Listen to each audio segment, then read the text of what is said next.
السلام علیکم۔ آج بدھ ہے، فروری کی پہلی تاریخ۔ پاکستان میں اس وقت شام کے 7، بھارت میں 7:30، اور یہاں ہمارے اسٹوڈیوز کی گھڑیوں میں صبح کے 9 بج رہے ہیں۔ وائس آف امریکہ واشنگٹن کی اردو سروس سے میں ہوں خالد حمید، خبروں کے ایک بلٹن کے ساتھ۔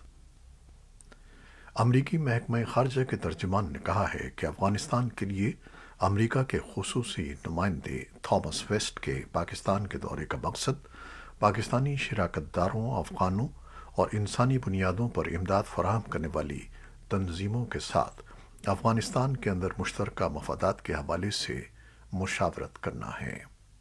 ترجمان کے بقول مسٹر تھامس اپنے ہم منصبوں کے ساتھ مل کر ایسے علاقائی اور عالمی لائحہ عمل کی تشکیل پر کام کر رہے ہیں جو افغانستان کی خواتین کی تعلیم اور ان کے حقوق کے لیے اجتماعی عزم کا عکاس ہو۔ ترجمان نے کہا کہ امریکی وفد اس دورے میں طالبان کے ساتھ بالواسطہ یا بلا واسطہ بات کرنے کا ارادہ نہیں رکھتا۔ امریکی حکومت ان کے بقول طالبان کے ساتھ رابطوں سے متعلق اپنی پالیسی پر طالبان کے افغان خواتین کے خلاف امتیازی اور جابرانہ احکامات کے پس منظر میں نظر ثانی کر رہی ہے۔ امریکہ کا اعلیٰ سطحی وفد پاکستان کا ایسے وقت میں دورہ کر رہا ہے جب پشاور میں ایک بڑا ہلاکت خیز حملہ ہوا ہے جس میں 101 سے زائد افراد ہلاک ہو چکے ہیں، اور ملک کے اندر سیکیورٹی کے معاملات ایک بار پھر زیر بحث ہیں، اور ملک اس حملے کے اثرات سے باہر آنے کی کوشش کر رہا ہے۔ امریکی محکمہ خارجہ کے ترجمان نے اس حوالے سے وائس آف امریکہ کی اردو سروس کو بتایا کہ امریکہ پاکستانی قیادت کے ساتھ مستقل رابطے میں ہے اور متعدد اہم امور پر گفتگو کر رہا ہے۔ افغانستان کے لیے امریکہ کے خصوصی ایلچی تھامس ویسٹ کا کہنا ہے کہ انہوں نے پاکستان کے chief of army staff general Asim Munir اور دیگر پاکستانی حکام سے دہشت گردی اور سیکیورٹی کی صورتحال، عالمی برادری کی ضرورت اور لاکھوں افغان افراد کی اہم سہولیات تک رسائی پر طالبان کے فیصلوں کے اثرات پر بات چیت کی ہے۔ انہوں نے ٹویٹس کے ایک سلسلے میں کہا کہ اپنے 2 روزہ دورے میں انہوں نے افغان خواتین سے ملاقات کی اور اہم مطالبات اور مشاہدات سنے۔ انہوں نے افغان عوام کی بنیادی ضروریات کی فراہمی کے لیے اقوام متحدہ کے پناہ گزینوں کے ادارے اور عالمی بینک کی بھرپور حمایت پر بھی تبادلہ خیال کیا۔ افغانستان کے لیے یورپی یونین کے نمائندے ٹامس نکلسن بھی پاکستان کا دورہ کر رہے ہیں اور افغانستان کے لیے پاکستان کے ایلچی محمد صادق سے افغانستان کے بارے میں تبادلہ خیال کیا ہے۔ محمد صادق نے ٹویٹ کیا کہ انہوں نے افغانستان کے لیے یورپی یونین کے خصوصی نمائندے ٹامس نکلسن سے ملاقات کی۔ متعدد امور کے علاوہ ہم نے افغانستان کے لوگوں کے لیے متعلقہ انسانی امداد پر بھی تبادلہ خیال کیا۔ پاکستان کے وزیر اعظم شہباز شریف نے اسلام آباد میں منعقدہ وفاقی کابینہ کے اجلاس میں کہا ہے کہ خیبر پختونخوا کو NFC ایوارڈز کی مد میں 417 ارب روپے ادا کیے جا چکے ہیں۔ انسداد دہشت گردی کے لیے اربوں روپے دیے گئے ہیں، ان کا حساب دیا جائے کہ وہ کہاں گئے۔ وفاقی کابینہ کے اجلاس کے آغاز میں پالیسی بیان دیتے ہوئے وزیر اعظم شہباز شریف نے کہا کہ پشاور کا دھماکہ افسوسناک ہے۔ دہشت گردی کے واقعے پر کراچی سے خیبر تک ہر آنکھ اشک بار ہے۔ انہوں نے کہا کہ ہم نے مناسب اقدامات نہ کیے تو دہشت گردی پورے پاکستان میں پھیل جائے گی۔ پاکستان کے صوبہ خیبر پختونخوا کے مرکزی انتظامی اور سیاسی شہر پشاور کے پولیس ہیڈ کوارٹر پر ہونے والے حملے کے بعد نہ صرف عام لوگ خوفزدہ ہو گئے ہیں بلکہ پولیس اہلکار بھی اپنے تحفظ اور اختیارات کے مطالبات کے ساتھ سڑکوں پر نکل آئے ہیں۔ بدھ کے روز پشاور کے علاوہ سوابی، بنوں اور کئی دیگر شہروں اور قصبوں میں باوردی پولیس اہلکاروں نے مظاہرے کر کے نہ صرف سوموار کے روز ہونے والے واقعے کی تحقیقات بلکہ ان کے جان و مال کے تحفظ اور سرکاری عمارات میں داخل ہونے اور سڑکوں سے گزرنے والی تمام سرکاری گاڑیوں کی مکمل تلاشی لینے کے اختیارات کے مطالبات کر دیے۔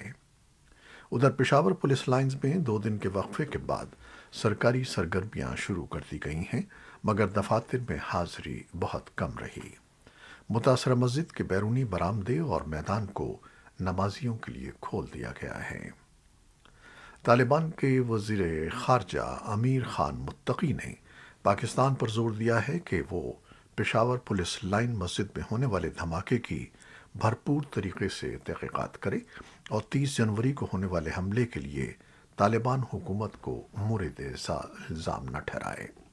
انہوں نے کہا کہ طالبان خطے میں امن چاہتے ہیں اور ایک بار پھر ہمسایہ ممالک کو یقین دلایا کہ افغانستان ان کے خلاف اپنی سرزمین استعمال نہیں ہونے دے گا۔ کرپشن پر نظر رکھنے والی بین الاقوامی تنظیم ٹرانسپیرنسی انٹرنیشنل نے اپنی تازہ رپورٹ میں کہا ہے کہ سال 2022 میں پاکستان میں بدعنوانی میں اضافہ ہوا ہے۔ ٹرانسپیرنسی انٹرنیشنل کے پوائنٹس انڈیکس میں دنیا کے 180 ممالک کی رینکنگ کی جاتی ہے۔ سال 2022 کی فہرست میں ڈنمارک اول نمبر پر ہے، جس کے بعد فن لینڈ اور نیوزی لینڈ ہیں۔ اسلام آباد کی عدالت نے الیکشن کمیشن کو دھمکیاں دینے کے کیس میں رہنما تحریک انصاف فواد چودھری کی درخواست ضمانت منظور کرتے ہوئے انہیں رہا کرنے کا حکم دیا ہے۔ ایڈیشنل سیشن جج اسلام آباد فیضان گیلانی نے 20,000 روپے کے مچلکوں کے عوض فواد چودھری کی درخواست ضمانت منظور کی۔ جج فیضان گیلانی نے ریمارکس دیے کہ عوامی نمائندے کو اس طرح کے بیانات سے گریز کرنا چاہیے۔ فواد چودھری کو گزشتہ ہفتے لاہور سے گرفتار کر کے اسلام آباد منتقل کیا گیا تھا۔ فواد چودھری پر ایف آئی آر میں الزام عائد کیا تھا کہ انہوں نے ایک میڈیا ٹاک کے دوران الیکشن کمیشن کو منشی کہا اور الیکشن کمیشن حکام اور ان کے اہل خانہ کو دھمکیاں دیں۔ بھارت میں آئندہ مالی سال کا 450 کھرب روپے کا بجٹ بدھ کو پارلیمنٹ میں پیش کر دیا گیا۔ بھارتی وزیر خزانہ نرملا سیتارمن نے ملک میں ڈیجیٹل کرنسی لانچ کرنے کا اعلان کرتے ہوئے کہا کہ ڈیجیٹل لین دین سے ہونے والی آمدنی پر 30% ٹیکس وصول کیا جائے گا، جبکہ دفاعی بجٹ کی 68% ضروریات مقامی سطح پر پوری کی جائیں گی۔ وزیر اعظم نریندر مودی نے اسے ایک متوازن بجٹ قرار دیا، جبکہ اپوزیشن جماعت کانگریس کے سینئر رہنما راہل گاندھی کے مطابق بجٹ میں ملازمت پیشہ درمیانے طبقے، کسانوں اور نوجوانوں کے لیے کچھ نہیں کیا گیا۔ کانگریس کے سینئر رہنما راہل گاندھی کی بھارت جوڑو یاترا 12 ریاستوں سے ہوتے ہوئے 30 جنوری کو سری نگر کے لال چوک پر راہل گاندھی کے بھارتی پرچم لہرانے کے ساتھ مکمل ہو گئی۔ انہوں نے گزشتہ سال 7 ستمبر کو جنوبی ریاست تامل ناڈو کے کنیا کماری سے یاترا شروع کی تھی۔ راہل گاندھی تقریباً 4000 کلومیٹر پیدل چل کر سری نگر پہنچے تھے۔ کانگریس کے مطابق یاترا کا مقصد بھارتی عوام کے درمیان اتحاد پیدا کرنا تھا۔ راہل گاندھی اور دیگر کانگریسی رہنماؤں نے بارہا اس بات کا اعادہ کیا کہ اس یاترا کا کوئی سیاسی مقصد نہیں تھا، لیکن مبصرین کے خیال میں یہ یاترا سیاسی مقصد سے ہی نکالی گئی تھی۔ تجزیہ کاروں کے مطابق یاترا نے بی جے پی کے نظریے کے برعکس ملک میں ایک اہم متبادل بیانیہ تیار کرنے میں کامیابی حاصل کی ہے۔ تاہم وہ اس بارے میں شکوک و شبہات کا اظہار کرتے ہیں کہ اس سے کانگریس کو کوئی سیاسی فائدہ بھی پہنچے گا یا نہیں۔ میانمار کی جمہوریت نواز تحریک کے حامی فوج کی طرف سے سویلین حکومت کا تختہ الٹنے کے 2 سال مکمل ہونے پر تمام اقتصادی سرگرمیوں کا آج بدھ کو ملک گیر بائیکاٹ کر رہے ہیں۔